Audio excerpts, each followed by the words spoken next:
A few years ago, I wrote a novel where the heroine is a quilter. And in order to write about quilting, I decided to do it myself. And I took it up and discovered I really liked it. The Sleep Quilt project is part of a show I curated a few years ago. Fine Cellwork and I got together and we decided to make this quilt. Fine Cellwork is a charity that trains men and women in prison to do skilled craft work when they're locked in their cells. We pay them for this work and we sell it to museums, to interior designers, and we sell it all over the world. I found quilting incredibly calming in two ways. One, it takes you away from the situation you're in, but it also allows you time to think, and it's an incredibly positive activity to do. I asked the prisoners to design a 10-inch square about their feelings about sleep.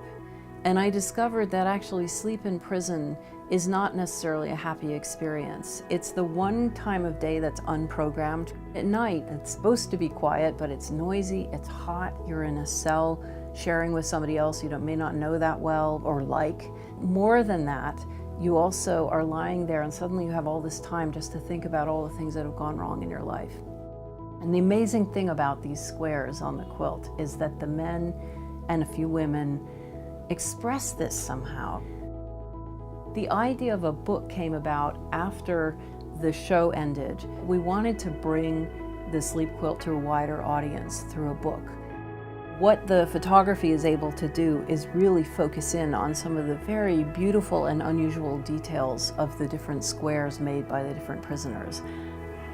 Most people will never go to prison or visit prison, but the Sleep Quilt book gives them some insight into what it's like to be there, what it's like to sleep there, and also what it's like to make something really beautiful in a surprisingly unbeautiful location.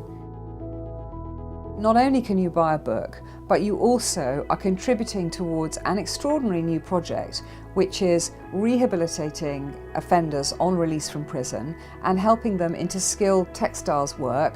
We want to make sure that the men and women we work with can change their lives. Once I was released, it was just a great support to actually come to Fine Cell, and it is completely non-judgmental in here.